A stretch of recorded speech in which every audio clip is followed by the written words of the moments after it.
Bom dia a todos, a todas. Eu fico muito feliz por estar aqui com vocês, nessa aula hoje, né, compartilhando algumas experiências, e eu quero dizer que, assim, minha gratidão vai dobrada, alguém do Pará me pedindo, né, para mim estar aqui com vocês, até meu sotaque já vai mudando, né.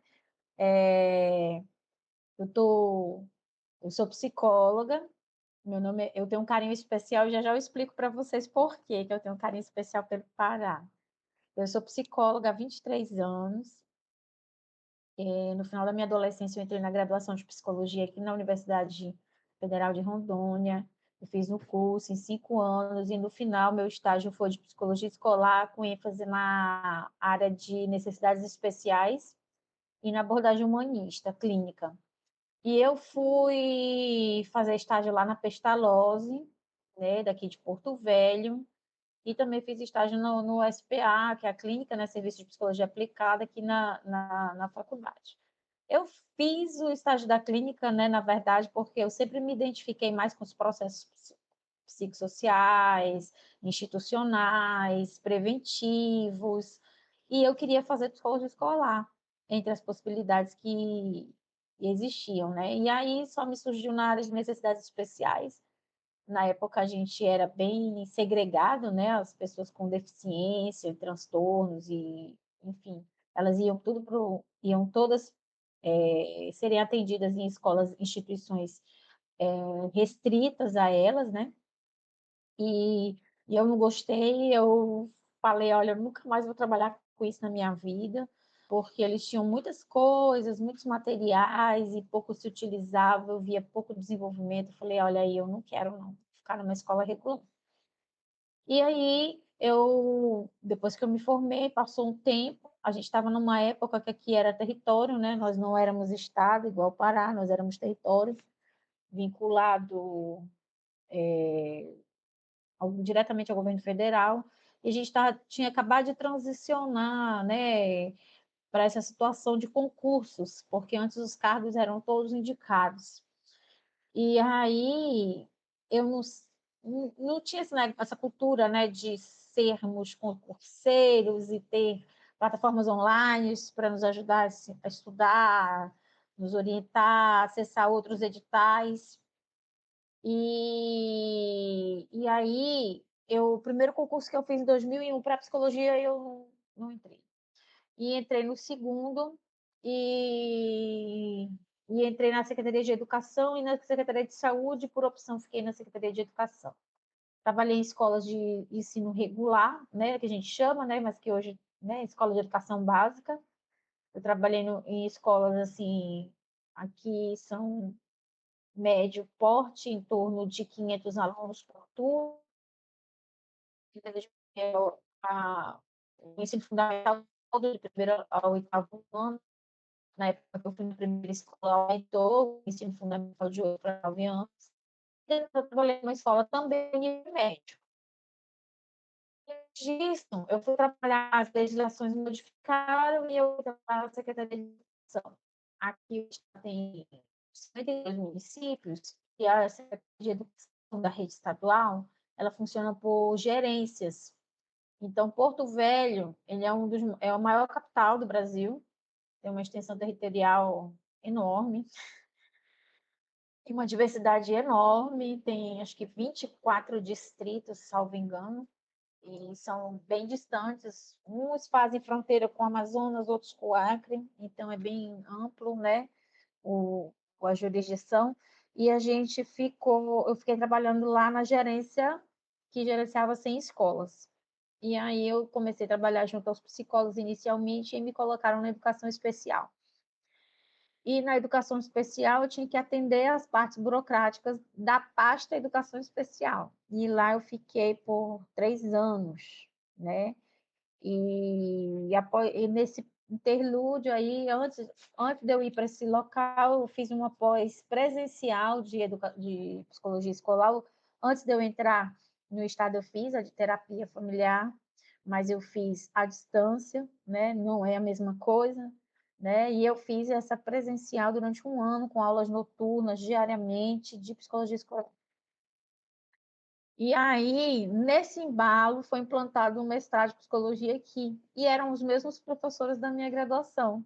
E aí eu fui fazer o mestrado em psicologia, mas aí já na área de educação especial, a minha supervisora de estágio era orientadora, né, daquele estágio que eu tinha feito lá atrás, na Pestalozzi, já estava com 10 anos já de profissional, atuação, eu consegui fazer, e aí eu já fiz um projeto da inclusão das pessoas com deficiência numa escola de ensino regular aqui na zona leste de Porto Velho, que é uma das maiores, né, zonas da cidade, numa escola bem grande, que atende de primeiro a quinto ano. Eu fui fazer a pesquisa dentro da sala de recursos, né? E aí eu passei por mais um outro período de 10 anos, né? De 10 em 10 eu fui fazendo formação, é, e eu fiz essa formação, eu tentei várias seletivas, né? Porque para graduação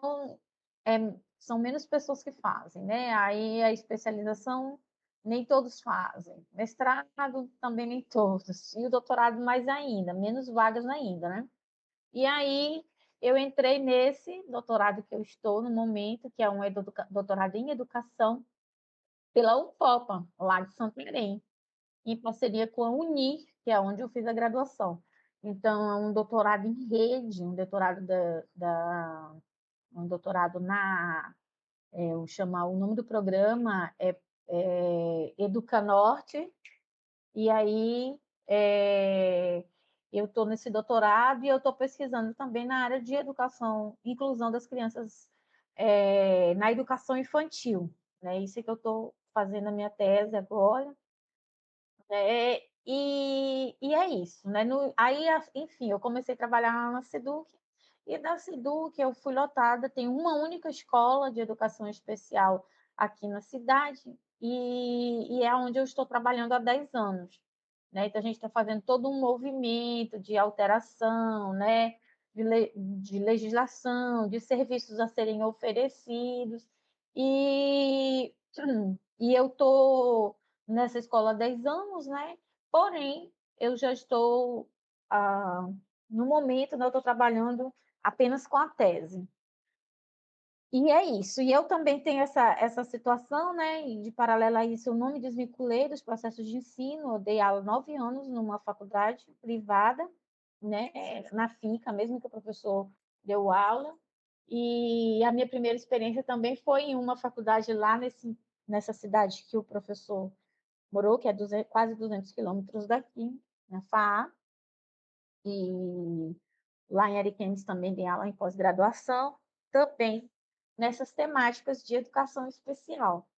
E eu também trabalho, as disciplinas que eu dava são, né, pessoas com necessidades especiais, mas eu sempre trabalhei com as disciplinas de psicologia escolar. Tanto que agora eu estou envolvida, né, bem envolvida, né, no grupo de trabalho do CRP, para a implementação da Lei 13.965 de 2019, que é a implementação do psicólogo na educação básica, e uma das atribuições do psicólogo na educação básica é essa atuação na educação especial, né? Dar o suporte no processo inclusivo. Então, a gente está trabalhando, eu estou envolvida também com uma pesquisa nacional, né, que fala dessa inserção do psicólogo escolar no âmbito das redes municipais e estaduais. E, assim, é algo assim que, para mim, eu tenho assim, um chamego muito grande, porque a única coisa que eu penso é dos meus alunos, né, onde eles vão trabalhar, né, apesar da psicologia escolar não ser uma área muito quista, né, uma área muito visada pelos alunos de psicologia, eu não vislumbro uma outra área que tenha uma maior possibilidade de inserção no mercado de trabalho que não seja a psicologia escolar, né? A gente tem algumas documentações do Conselho Federal de Psicologia, algumas regulamentações, e essa legislação, ela reza, né? Ela fala que os psicólogos têm que ser inseridos em todo o país. Então, em todas as redes, né? A estadual, municipal, na rede federal, né, e municipal, estadual e federal. Então, isso abre um leque, né, quando essa legislação for cumprida, muito amplo, né, até da pessoa trocar de estado ou alguma coisa e ter um local de trabalho independente da possibilidade de, vamos dizer assim, né, assegurada, uma vaga de alocação profissional assegurada. E uma das competências desse psicólogo é essa atuação, né, nessa perspectiva inclusiva, porque aí só se tratando da educação especial já tem muitas demandas, né, para esse profissional. Então, é isso, a gente, nessa trajetória, a gente se depara com muitas histórias, né? A inserção do psicólogo dentro do ambiente escolar traz toda uma diferença pelo perfil diferenciado do profissional de pedagogia. O profissional de psicologia ele tem aquela situação de estar, de ter uma formação de escuta, né? Não vamos para a escola para fazer clínica, mas a gente já tem um olhar diferenciado no que diz respeito à inserção na área organizacional, do que é um clima institucional. A gente já tem aquela situação de se saber os perfis, né, da clientela, né, porque a gente não pode deixar de considerar que é uma situação muito desafiadora você ter uma pessoa com deficiência dentro de casa, né? Demanda bastante energia você cuidar de uma criança, você criar essa criança. E quando ela tem um diagnóstico, a demanda se torna maior, porque tem que fazer um acompanhamento, né? Tem que ter, além dos processos de ensino, que é os processos de alfabetização, de ensino em todas as disciplinas, né? Em todas as matérias, de toda aquela logística, né? Do aluno que não tem deficiência, a pessoa ainda precisa ainda adquirir outras coisas. Por exemplo, um aluno surdo, ele vai ter que adquirir, vai ter que aprender Libras. Um aluno cego, ele vai ter que aprender Braille. Então, todo o processo ele se torna mais, vai demandar que as pessoas gastem mais energia, mais tempo, mais finanças, mais disponibilidade, mais paciência. E tudo isso provoca uma série de reações, né? Raiva, medo, insegurança. E nós temos uma rede de saúde também precária, de norte a sul no Brasil. Então, apesar deles terem os direitos, né, como pessoa com deficiência, como criança e adolescente, garantidos, mas é muito difícil o acesso ao diagnóstico e é bem desafiador, né? Aqui em Porto Velho a gente fica vendo, né, a clientela da escola pública, né? Eu agora que eu estou passei, fiz coleta de dados em 4 escolas de educação infantil, entrei em 3 salas de aula, 4 salas de aulas.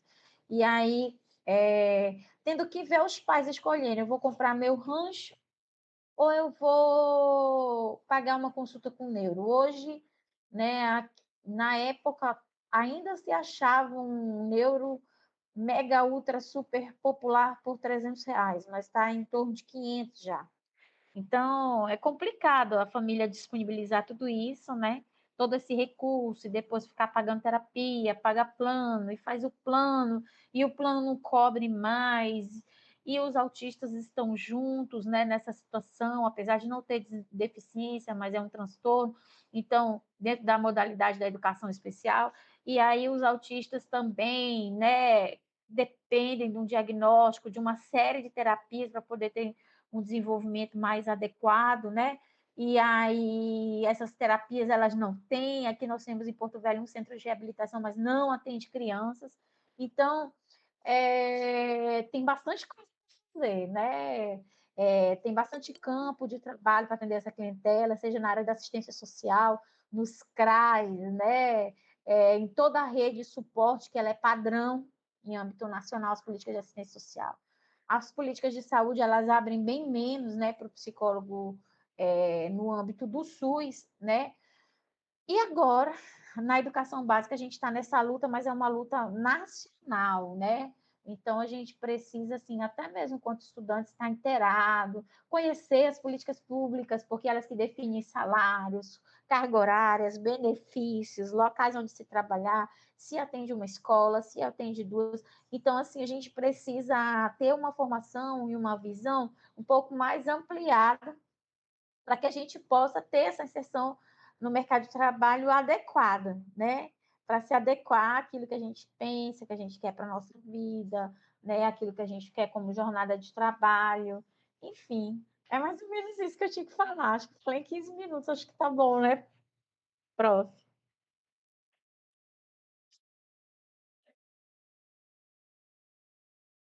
Não, assim, eu dei o panorama. Se alguém quiser perguntar alguma coisa, né, coisas mais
pode perguntar pelo chat também, ou abrir a janelinha, né? Porque é ruim a gente falar assim só para os bolinhos.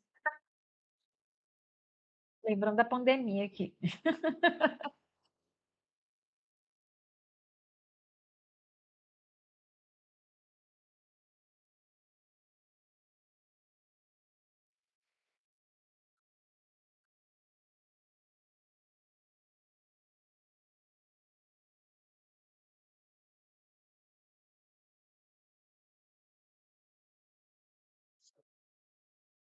Tímidos, não precisa ficar tímido, não.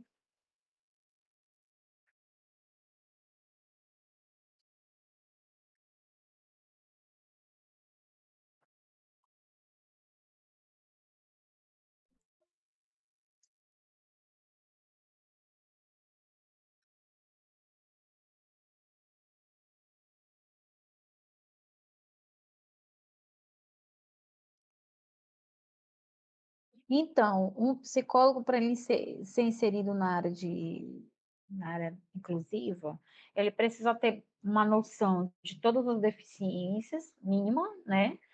O que quer que seja, ele tem que ter noção de políticas públicas, noções mínimas, né? Daquilo que está no estatuto da criança e do adolescente. Ele precisa ter noções, né, do que vem a ser a educação especial, que a educação especial há mais de 10 anos ela está numa realidade diferente, ela não é mais segregadora, ela está numa perspectiva inclusiva.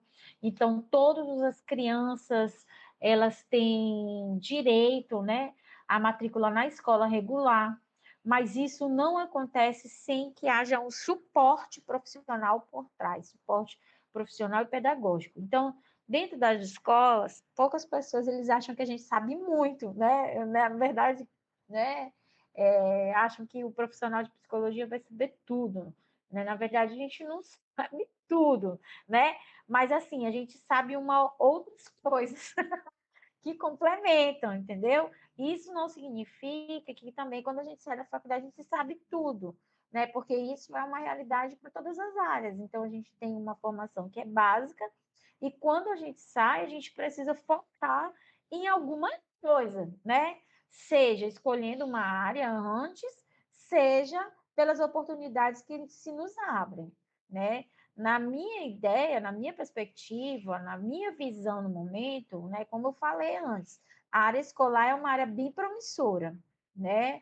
E a área da inclusão, inclusive ontem eu estive no Instituto Federal aqui, e lá eles fazem a inclusão no ensino médio tecnológico nas graduações, nas pós-graduações, que eles têm, que eles ofertam, né? E isso é padrão. Então, eles têm um núcleo, NAPNE, né? Então, assim, só lá já é, falando de institutos federais, já é um leque que se abre, porque os alunos têm que ter tutoria, os alunos têm que ter um acompanhamento, a família tem que ter um acompanhamento, e lá a pedagoga de lá, ela, por favor, arranje um estágio para mim. Eu falei, eu não estou mais na faculdade, mas eu entrei em contato com os dois supervisores de estágio para ver se ajuda, né? Então, ela tem autista fazendo tecnólogo, ela tem cegos fazendo tecnólogo, tem surdos.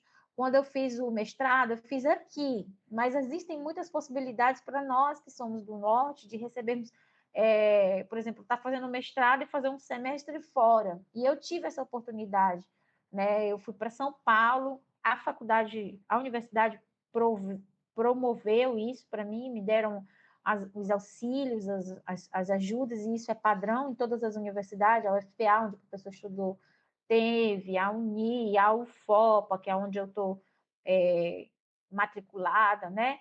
E aí eu fui para São Paulo, e lá um dos meus colegas que estudava comigo, a esposa dele olha só, cega e professora de mestrado e doutorado em física. Aí eu ficava assim, eu falei, meu Deus, física, pessoa cega, eu que eu enxergo, não tem que aprender direito física. E a moça ensina física, né? E tinha um outro rapaz que fez a disciplina comigo, que foi essa disciplina de educação especial, ele dava aula de química para surdo. Eu falei, meu Deus, olha só que mundo, né? Que universo. Então, assim, são conhecimentos muito específicos, né? Então, dentro de uma área, ela vai tendo várias sub-áreas. E na nossa, a gente precisa ter ideia de que seja aconselhamento para poder ouvir. A gente tem que ter ideia das políticas, como eu falei, para poder encaminhar, saber para onde vai.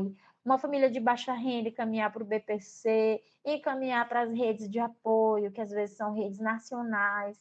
A gente tem que ter noção da legislação do SUS, que é da área de saúde, que para alguns que precisam de tratamento fora, né, do município de origem, né? Aqui até um tempo atrás, aqui no, por exemplo, a criança que nasce com deficiência física, que é aquele lábio leporino, tinha que mandar para fora para fazer a cirurgia, aí agora aqui já faz, né? Mas existem alguns casos mais complexos que aqui não resolve. E isso é uma realidade geral, que a gente tem muita situação de saúde na região norte, né, de escassez. Então, é obrigação das prefeituras e do Estado, né, trabalhar com isso. A gente tem que ter uma comunicação com uma articulação, né? Então, a gente não pode ser aquele profissional que fica lá no cantinho, a gente tem que ter um papel bem ativo, né? Porque vai chegar uma hora que vai vir um relatório do Ministério Público, quem que vai ter que ajudar a responder vai ser o psicólogo, né? Então, a gente vai ter que aprender a conversar, né? Com várias instituições, isso foi uma coisa muito comum, né? Então, eu, como psicóloga, já precisei ir para a delegacia, já precisei ir para conselho tutelar, já precisei ir para o Ministério Público, Tribunal de Contas, posto de saúde, hospital, outras escolas, né? Para fazer visita também domiciliar, né? Distribuir rancho, distribuir tarefa, dar palestra na escola, marchar no 7 de setembro. Então, é uma coisa assim, bem, vamos dizer assim, não é monótono, cada dia é de um jeito, se a pessoa, né, estiver bem envolvido, é uma perspectiva bem interessante.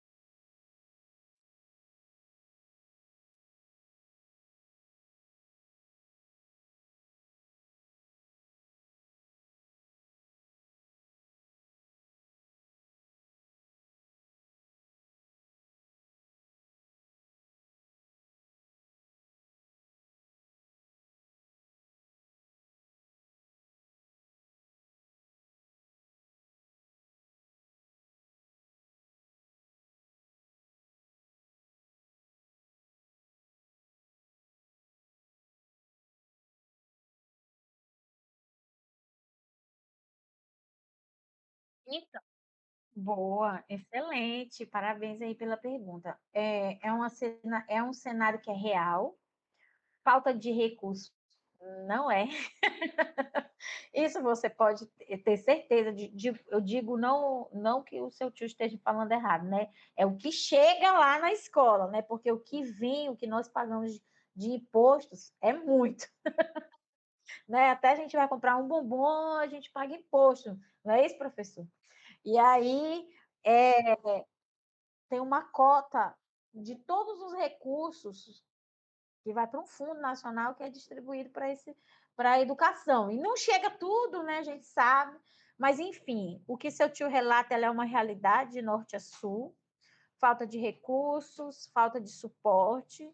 Essa lei da provisão do psicólogo, ela vem de encontrar isso, que seria um suporte mínimo, não resolveria, né, a exceção do psicólogo, não é a solução, nós não somos a varinha mágica, nós não somos a solução de todos os problemas, mas ajudaria bastante, né, dar essa escuta a esse professor, a essa família, e também na escola, né, fazer um trabalho de sensibilização, né, porque a gente tem várias barreiras da acessibilidade dessas crianças, tanto com TEA quanto com DI, são áreas diferentes, sub-áreas da educação especial. Então, não é o professor que não sabe, né? O que precisa ele sabe, ele precisa do conhecimento especializado. Então, assim, não adianta eu querer dar para o professor um curso para cego e surdo e deficiência física, botar um cuidador, sendo que a demanda dele é para TEA e DI, né? Então, por isso que eu falei, temos que ter noções mínimas de tudo, porque na escola, a escola é para todos, né? Então, a gente tem uma ideia de que na escola, existem alguns autores, numa perspectiva mais crítica, que fala da educação tamanho único, né? Que a mesma educação tem que caber para todos. E isso não cabe, e não, o que não procede, porque independente, se não tivesse as pessoas inclusas, a educação tamanho único ela já não serve para todos. Ela não serve para todos. E aí, quando a gente vem com mais essas especificidades, nem os dois autistas, não preciso nem conhecer, não que eu não estou me assoberbando, eu quero que vocês entendam. Mas dentro do espectro, não tem nenhum autista igual, né? Não tem nenhum autista igual. Então, a demanda de cada um dos alunos autistas vai ser diferente, né? E a demanda dessa pessoa com DI, os DIs também não são iguais.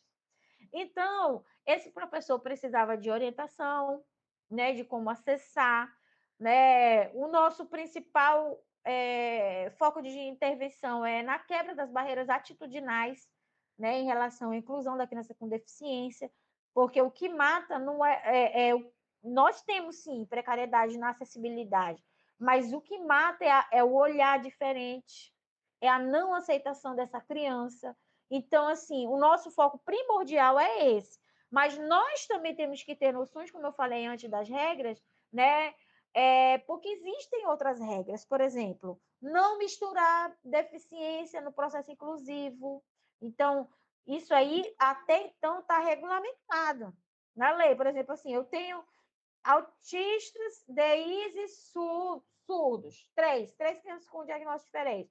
Eu não posso colocar, por exemplo, assim, tem o primeiro A, B e C. Eu não vou colocar tudo de um no A, né? Eu tenho que distribuir. Então, isso é o quê? É uma questão institucional, que é uma barreira atitudinal que eu tenho que romper, entende? Eu tenho que romper lá com o secretário. Então, tipo assim, o psicólogo ele tem que trabalhar em toda a instituição. Então, ele tem que acessar os técnicos, a merendeira, os professores, os gestores, porque o gestor manda no secretário. O secretário, não, vamos botar tudo numa sala só. Não é assim, né? Tem outras situações. Então, se o problema está sendo recorrente, né? Aí tem esses alunos autistas. políticas. Aí a esfera superior à escola, que gerencia a escola, porque cada escola tem um CNPJ. Então, é uma mini empresa. Então, o diretor ele tem aquela autonomia para comprar merenda, materiais, essas coisas, vai tudo, né? Muita coisa vai direto o dinheiro para ele comprar, né? E ele tem autonomia na gestão daqueles servidores. Né? Nas duas escolas maiores que eu trabalhei, tinha em torno de 50 funcionários. E aí é um outro pedagogo para administrar. Né? Claro que em algum momento vai dar ruim, que nem diz o povo, né? Porque a formação dele é para ensinar, não é para administrar. E, na verdade, eu acho que até a maioria administra muito bem para a ausência de formação que tem, né?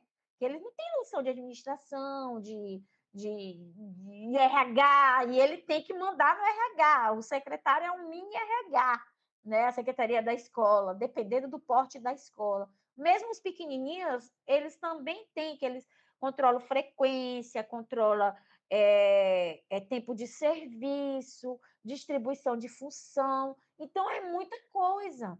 Né? E a gente lá na psicologia organizacional, a gente tem noção básica disso aí. O pedagogo não. Então, assim, o pessoal fala assim, compensa fazer psicologia? Eu digo, super compensa. Por quê? Porque você vai, se você quiser, você vai ter uma visão ampla, né? Tanto que até é até engraçado, né? Às vezes eles contratam, os estados, as prefeituras contratam as pessoas para fazer os concursos e eles colocam editais aleatórios. Eu, para ser psicóloga escolar, eu estudei o Chiavenato, que é o Papa do RH, todinho. Eu não tive de psicologia escolar. Então, aí eu tive que abrir o livro desta costura, aquele do RH, do Chiavenato, né? Que foi a base do que foi solicitado. Eu tive que estudar, me debruçar, resumir, enfim, né? Aí, mais do que disciplina, porque ali estava em risco a minha subsistência, né? Então, eu tinha que passar. Aí, o que acontece? A gente acaba tendo essa necessidade desse olhar. Claro que existem psicólogos que entram dentro de uma salinha, se tranca, bota uma música relaxante e acha que só tem que fazer um consultório lá dentro.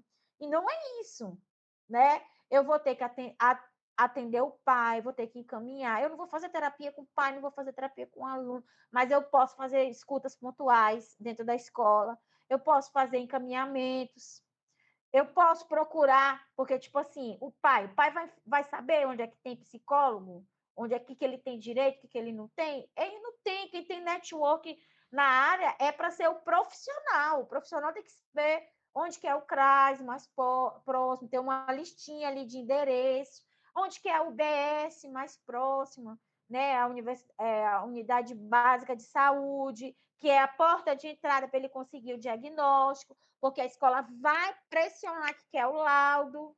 Então, o que você vai fazer? Você vai deixar esse pai ao Léo?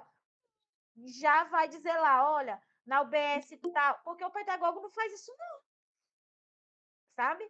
E eu vi profissionais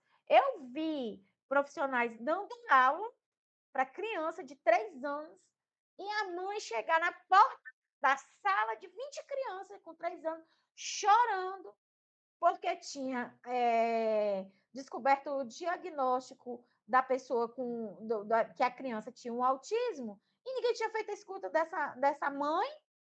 Não que não tivesse, tem uma excelente orientadora, mas o espaço que a mãe encontrou para chorar foi na porta da sala de aula.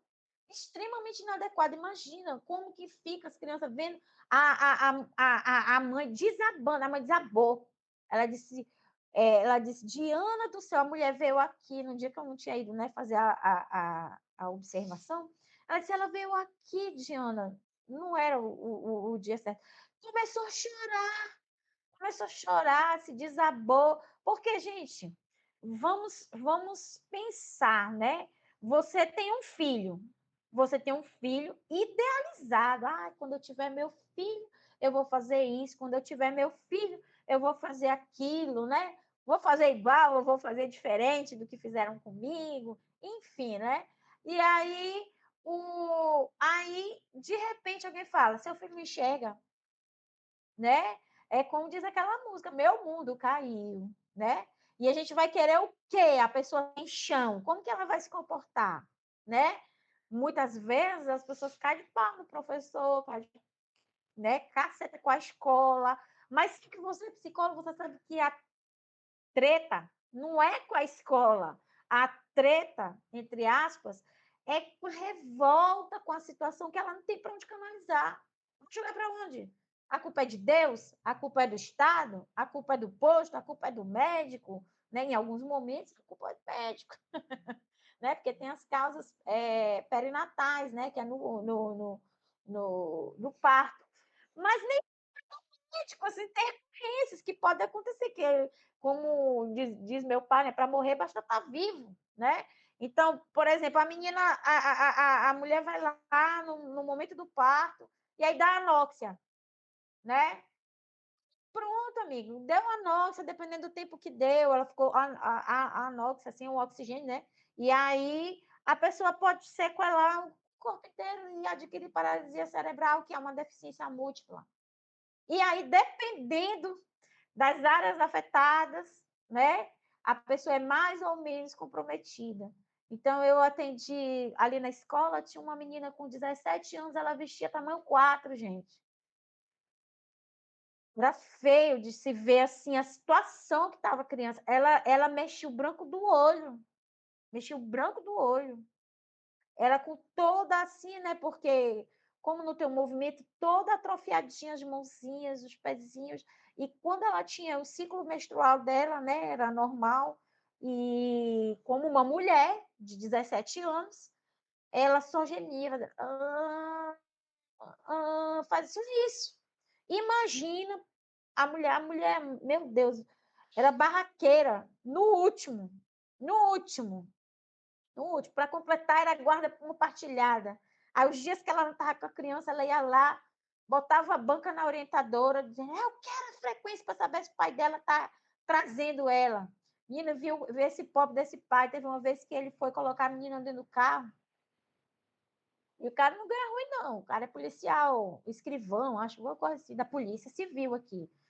E aí, o cara pagar a pensão, aí a mulher entrou na justiça que ele tinha que pagar o plano, e que ele, além de pagar o plano, a pensão, e ficar 15 dias com a menina. Ainda tinha isso. A mulher, tudo que a mulher podia, a mulher fazia o inferno da vida do cara, como se ele tivesse culpa pela deficiência da menina.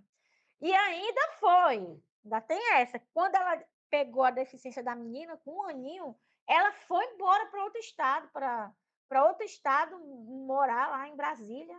Ficou para lá, tipo, 5 anos. Não foi rapidinho. Ela voltou, aí ficou com a menina e ainda fazia o inferno. Aí ela queria fazer o inferno na escola. Aí a orientadora, às vezes, seguia esse jogo dela, manipulatório, né? Ai, peraí que eu vou dar. Eu falei, olha, calma, aqui tem uma organização, não é assim, porque, tipo assim, ela veio ontem, calma aí, minha filha, já calma, a escola tem que ter também um prazo, né? A gente tem que ter toda uma organização, porque senão a gente ia entrar na paranoia da mulher, né? E aí ela manteve, e ela chegou na escola pondo banca, né? A menina, ela não se alimentava pela boca, a alimentação dela era pelo nariz, por sonda.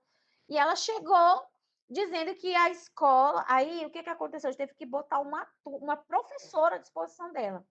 E a professora era habilitada em geografia, olha só. Aí se encaixa bem no caso que o rapaz aqui apontou. Professora habilitada em geografia. Ela queria que a professora habilitada em geografia fosse lá na cozinha, mandasse a mulher, se a merenda fosse sopa, bate no liquidificador e coloca na sonda, o negativo. Ela não vai fazer isso, não.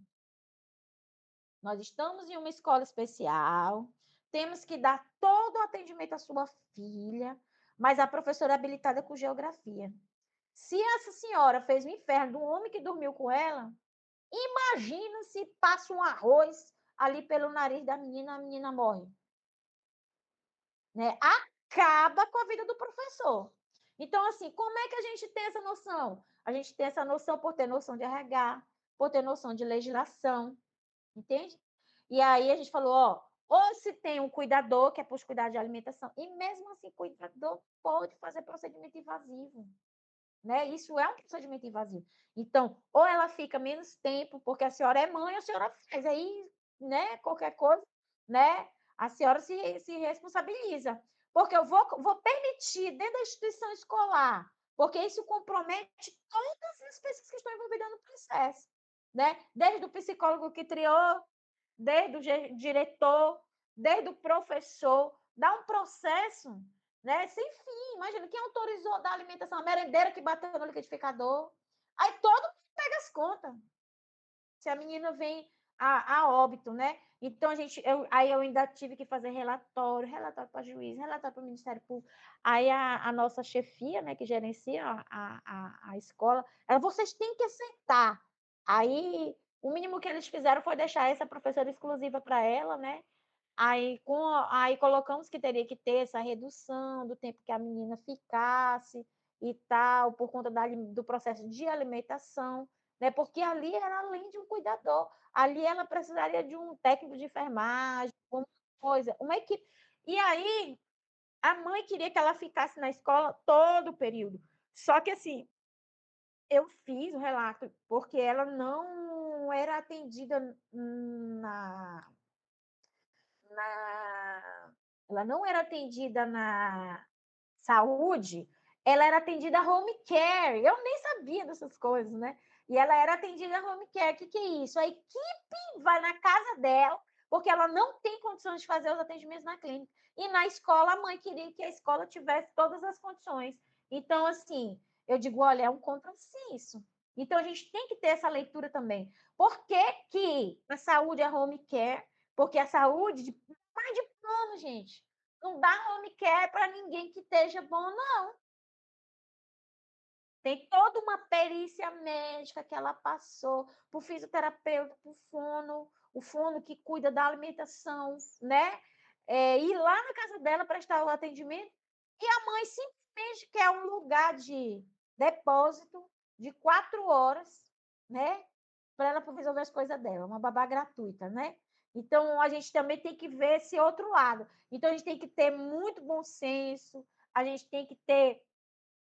A gente sabe que, tipo assim, essa mãe, no caso, ela não passou, não foi um dia, nem dois, nem três, nem um mês, nem um ano, né? Com essa menina nessa situação, 24 horas por dia, né? Então, a gente também tem que considerar essa situação. Mas também a gente tem que ter clareza que ela estar passando por esta situação não a permite gerar mais situações profissional que vai trabalhar por 30 anos. Entende? Então a gente tem que ter esse olhar. Vamos atender o profissional, vamos atender a clientela, vamos ter bom senso. Então é mais ou menos por aí, né? Eu não sei se eu não respondi tudo, né? Mas eu concordo quando há essa precariedade, mas que uma das respostas é a inserção do psicólogo nas diferentes esferas, tanto na escola quanto na secretaria, e para ter e na formação, tá? Para explicar para esse professor o que, que é a deficiência daquela criança que chega. E o principal de tudo, que mesmo com a deficiência, essa criança é capaz de aprender. Ela pode aprender. E o que se requer, o que é para se requerer do professor é o ensino. As demais coisas são com toda a rede que era para estar dando esse suporte para ele. Entre eles, o profissional de psicologia.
Se vocês tiverem alguma curiosidade a respeito da área, né, ou como fazer, né, também pode estar falando.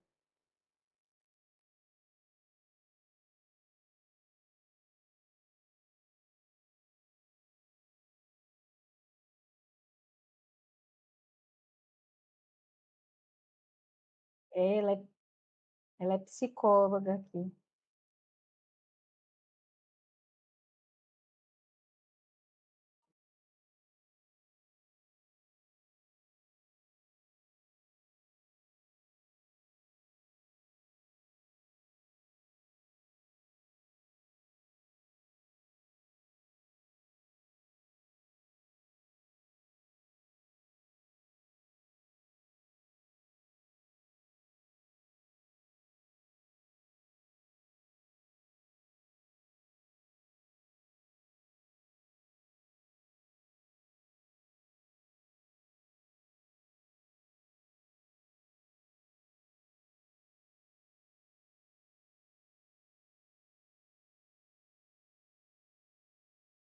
Ah,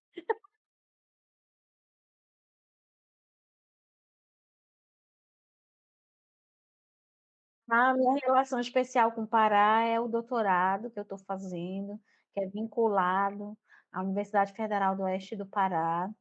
E os professores, as pessoas que me atendem, me assistem, né, são todas do Pará, né, meus colegas de curso, né, então eu tenho muito carinho pelo Estado, né, por estar me acolhendo nesse processo aí de pós-graduação, né, de conclusão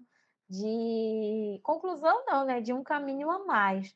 Então, a gente aqui no norte, a gente é bem mais isolado, né, então, a gente ter essa possibilidade de estar participando de um programa que nasceu aí no estado do Pará é muito importante. Então, eu tenho total gratidão, né? E é assim, quando a gente vai vasculhando, a gente vai descobrindo, né, professor?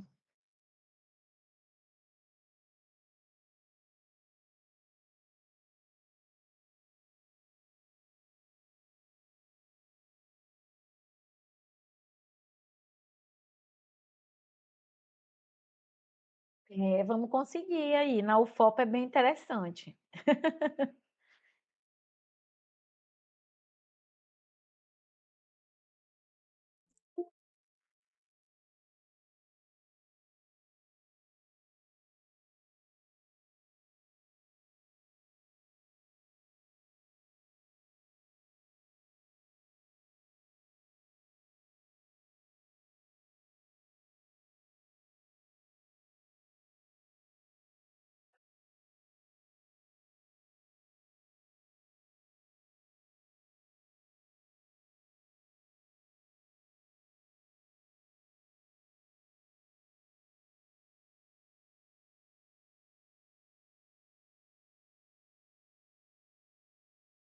Tá certo.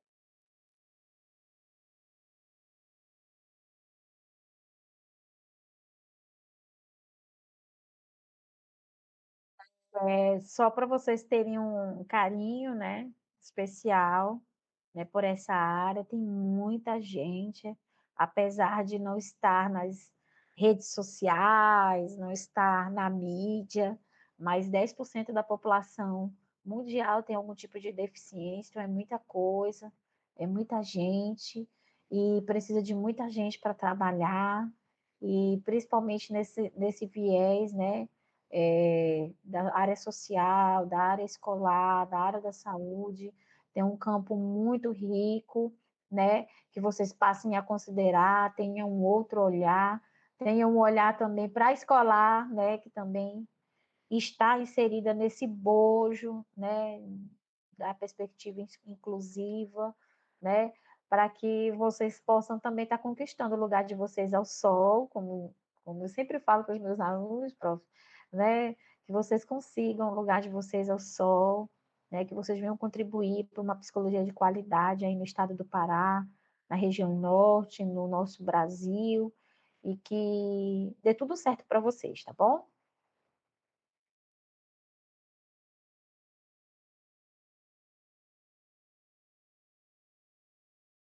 Obrigada, prof.